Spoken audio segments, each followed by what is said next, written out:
Teléfono a Federico Sí. Orchani, que es integrante del CELS. Y Eve, ¿nos podés deletrear qué significa CELS? El CELS es de censos, ¿no? Estadística. Ahora nos va a explicar un poquitito bien, donde se hacen informes de políticas agroalimentarias en los primeros meses de gobierno de Milei. Sabemos, ¿no?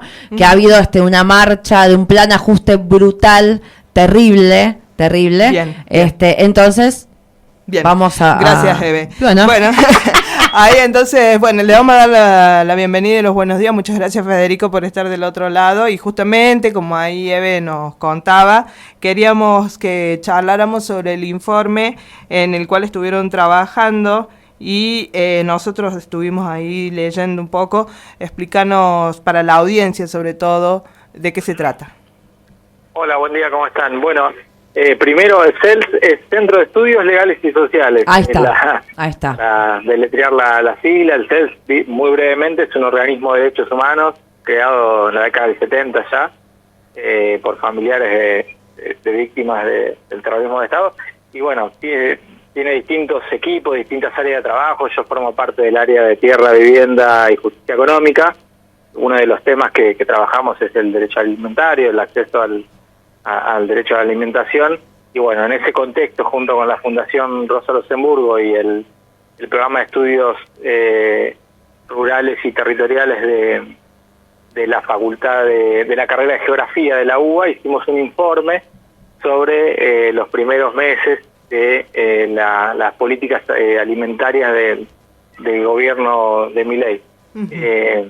Bueno, nosotros en ese informe relevamos 111 políticas que el gobierno implementó, que la mayoría tiene un impacto negativo en el derecho a la alimentación. Solo 3 políticas se implementaron positivamente o se reforzaron, que son las transferencias de ingresos, como la tarjeta alimentar, la asignación por hijo y la asignación por embarazo.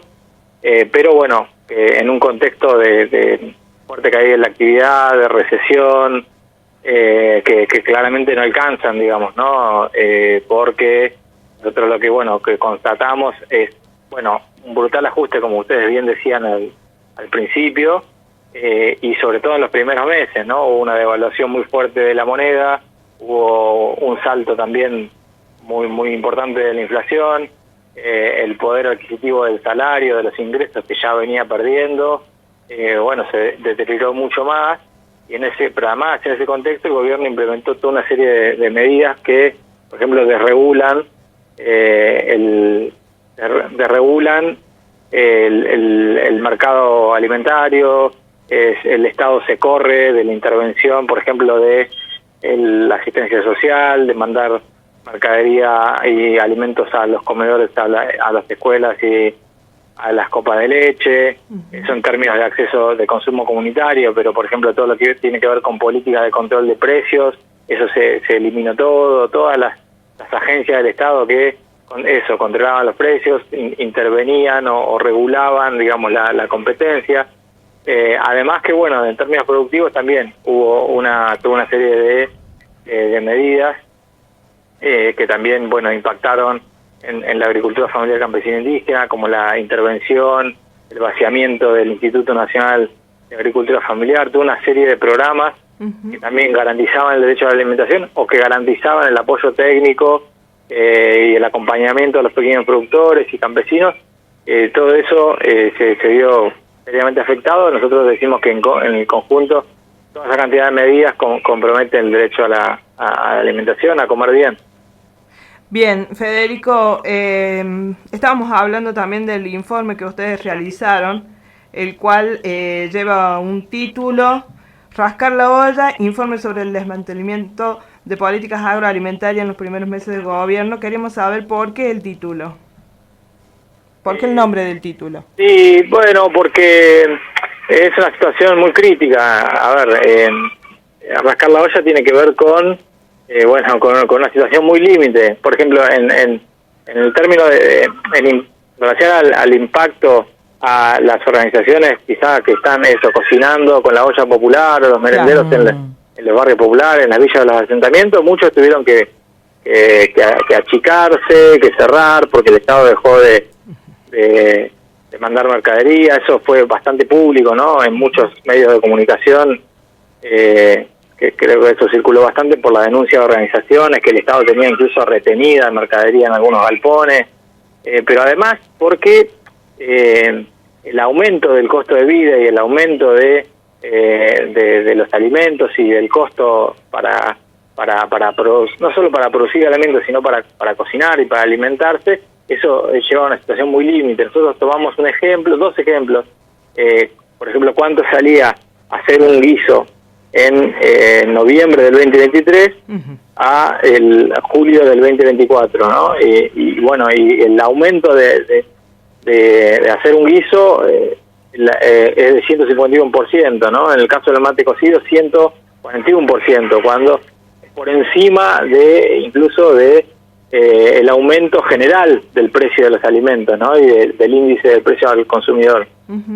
Con la gravedad de que lo que más aumentaron en este periodo son las frutas y las verduras, ¿no? Sí, claro. Entonces, o sea, no solo es caro comer un guiso, que es una dieta alimentaria básica, digamos, de muchos sectores, sino que es caro comer bien, comer de manera saludable, que es mucho más grave todavía, ¿no? Bien. Eso es un ejemplo práctico, porque muchas veces se habla del aumento de la pobreza, del aumento de la indigencia, pero en términos concretos nos referimos a eso, y nos referimos a que nosotros calculamos cuántos platos de guiso se podía comprar con un salario mínimo vital y móvil y con una jubilación, sí, o con la asignación por hijo, la tarjeta alimentar, y ahora se pueden comprar muchos menos platos que el año pasado. Entonces, eso es como un ejemplo bastante gráfico de la situación alimentaria durante este gobierno, que no hizo más que acelerar una situación que ya era difícil, pero que este gobierno tomó medidas que empeoran esa situación. Por eso rascar la olla. Bien. ¿Qué tipos, qué otros datos pudieron recabar? Y estos datos tienen, es a nivel nacional, ¿no? Sí. A ver, eso es importante aclarar esto, porque es un estudio, un informe sobre políticas nacionales del gobierno. Eso, obviamente, no quiere decir que en distintas provincias o en municipios sí se implementen o se lleven adelante políticas que garantizan el derecho a la alimentación. Nosotros miramos lo que pasó con el Estado Nacional, porque bueno, tiene como un impacto obviamente quizás mayor, pero bueno, hay muchos municipios, en muchas provincias, al día de hoy se sostienen obviamente políticas que garantizan el derecho a la alimentación. No, después algunos otros datos que son interesantes, por ejemplo, como en estos meses, en el caso de las empresas agroalimentarias, las grandes, no sé, Molinos y Mondelez, esas grandes empresas productoras de alimentos, entre comillas, o las grandes cerealeras, agroexportadoras, maximizaron sus ganancias, digamos, ¿no? Que es como la contracara de lo que hablábamos antes. Esto nosotros lo tomamos de un informe que hizo el Instituto de Políticas Públicas y de Pensamiento de la CTA, y es como, bueno, para ver cómo el sistema agroalimentario, que de por sí ya es bastante concentrado, ¿no? Que está dominado, ustedes seguramente lo sabrán mejor que nosotros, pero está dominado por un pequeño grupo de empresas, con el conjunto de medidas que como hablábamos antes, ¿no? de regulación de precios, de corrimiento del Estado y demás, esos rasgos del sistema agroalimentario se reforzaron. O sea, ahora es mucho más concentrado, es mucho más discrecional el poder y el rol de las empresas, y eso nos deja desprotegidos a quienes vamos al supermercado todos los días, al almacén, nos deja como en un lugar como a la mayoría de mucha debilidad, ¿no? Es una de las cosas que también queríamos resaltar ahí con el informe. Bien, nosotros sabemos, ¿no? Porque vamos al supermercado y vemos que la gente no está comprando. Uno va mirando, ¿no? Y va viendo que los changuitos están cada vez más vacíos. Ustedes han hecho, ¿no? Un informe sobre eso, ¿no? De que cuánto bajó el consumo de alimentos. Sí, hay caídas en el caso de los supermercados, el 16%, de los almacenes 14%, o sea, la mayoría de los productos, más allá de que, bueno, ahora salieron algunas noticias de una especie como de repunte del consumo, pero si uno mira la política completa, la caída, la película anual, que es un poco lo que nosotros hicimos, digamos, ¿no? Uh-huh. No hay una recuperación del consumo porque, por esto que decíamos, ¿no? El aumento del costo de vida, la desigualdad también, la inflación golpea sobre todo, la inflación es una transferencia de ingresos de los sectores populares y de trabajadores a los sectores más que están más arriba de la pirámide, ¿no? Que tienen mucho más poder adquisitivo y que les afecta menos la inflación. Entonces, esa es como la situación más grave, incluso porque todos sabemos que no sé, hay un 40-45% de trabajo informal, entonces los ingresos, la mayoría de los ingresos de todos nosotros es bastante reducido quienes tienen un trabajo en relación de dependencia y demás. Entonces, estamos hablando de una realidad del mundo laboral uh-huh. Muy fragmentada, de que los ingresos varían mucho y además de que, bueno, en general no se suma el costo de pagar un alquiler, que en las grandes ciudades, en el caso de las grandes ciudades, es un problema, muchas veces se lleva casi la mitad de los ingresos, entonces es imposible que eso no repercuta después a la hora de comer. Estamos hablando claro. de un derecho humano muy básico y que, sin embargo, cuando el Estado se corre, vemos que el mercado no se regula solo, sino todo lo contrario. Claro, y hablando del Estado que se corre, que abandona, y a sabiendas también de lo que sucede en tanto a nuestra salud cuando la alimentación afloja, por decirlo de alguna manera, ¿no? Sí. Hablando de la nutrición y de la salud, tanto de las infancias como de los adultos mayores, sobre todo. Sí, así es. ¿Cuáles son los efectos que podrían tener a largo plazo con este abandono del Estado?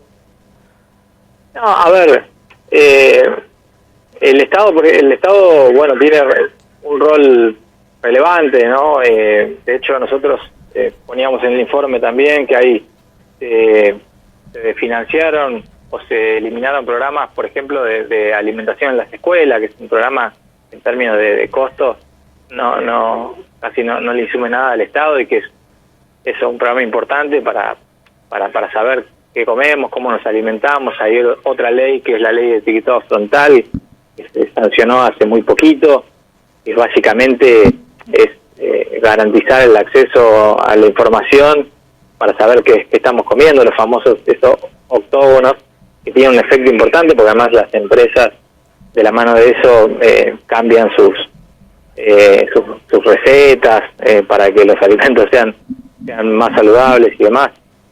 El impacto seguramente es estructural. Estamos hablando de un objetivo del gobierno que es macroeconómico, que tiene que ver con garantizar el déficit fiscal, o sea, en achicar el déficit sea cero, y ese impacto de que el Estado gasta menos, se corre, no interviene políticamente, no define políticas y demás, lleva a una especie de situación de mucha fragmentación, una especie de sálvese quien pueda. Ahí a nosotros nos parece importante, si bien no es el foco del informe, nosotros destacamos que existen organizaciones comunitarias en las ciudades, organizaciones campesinas y rurales en distintos territorios, en las provincias y municipios, que llevan adelante redes de comercio justo, de producción también, de producir incluso con otras lógicas, ¿no? La importancia de la agroecología en términos de la salud, de comer bien.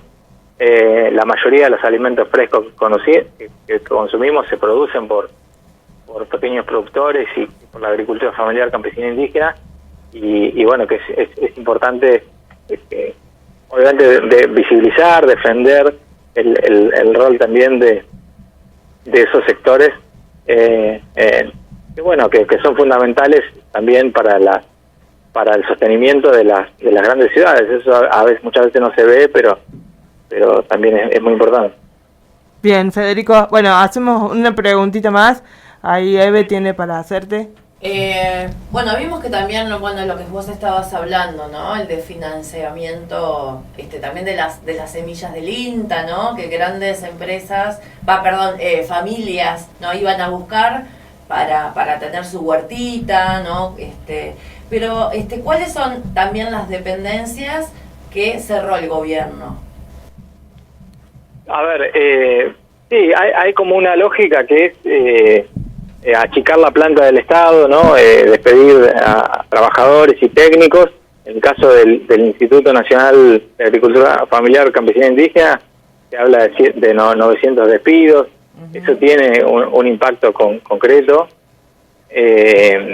porque bueno, estamos hablando de un organismo que dependía del Ministerio de Agricultura, ahora Secretaría, que tenía capilaridad en muchas provincias, muchos municipios, técnicos que estaban siempre acompañando, digamos, el desarrollo de los productores, pero bueno, también se eliminaron dependencias en el marco del SENASA, que también eran importantes para la agricultura familiar. Vos te referías al programa Pro Huerta, que es un programa chico, pero que tenía un impacto relativamente importante. Muchas familias que podían acceder a semillas, que sostenían una huerta quizás en el patio de su casa, bueno, en algún terreno, que es un programa además histórico, que fue creado incluso por un gobierno con un signo político ideológico parecido a como fue el gobierno de Menem, y que este gobierno, bueno, lo desmanteló por este criterio que decíamos antes de achique del gasto, y que estamos hablando, a diferencia de una transformación muy rápida, ¿no? Transformaciones regresivas de un gobierno de ultraderecha en muy poco tiempo. Eso por mencionar algunas políticas, pero hay muchas otras. Por ejemplo, en el caso de las economías regionales, el Instituto Nacional de la Yerba, que garantizaba un precio justo, digamos, para los productores. Ese instituto, bueno, también fue desmantelado, se le quitó el rol, la relevancia. Entonces, bueno, pasa lo que decíamos antes, ¿no? Con la regulación del precio, de los precios. Eso perjudica a los pequeños productores, perjudica a quienes compramos yerba también a diario. Bueno, la apertura de importaciones también, ¿no? Una política que se implementó desde el inicio. Esto no es un cierre de dependencia, pero bueno, me había olvidado de mencionarla. Bueno, y así hay otro no, todos los fondos fiduciarios que también garantizaban que el Estado puede intervenir en el precio de los productos, también fueron eliminados con este criterio ¿cómo es? Este criterio de austeridad de parte del gobierno. Tal cual. Hay que resistir, Fede, no queda otra. Es terrible lo que está pasando, ¿no? Es terrible, pero bueno, ¿qué hacer? Sí, nosotros hicimos, bueno, este informe como un aporte a poder caracterizar, pero obviamente no con el objetivo de que nos lleve a la parálisis, sino como para organizarnos mejor, que la pelea que hay que dar en los territorios. Nosotros llevamos muchas de esta información al Sistema de Protección Internacional de los Derechos Humanos para que también se conozca lo que está pasando en Argentina. Y bueno, siempre con solidaridad y con organización. Bien. Federico, muchísimas gracias por la comunicación y por toda la información que nos brindaste. Gracias, Fede. Como no, un abrazo. Un hermoso día. Saludos. Hasta luego. Chao.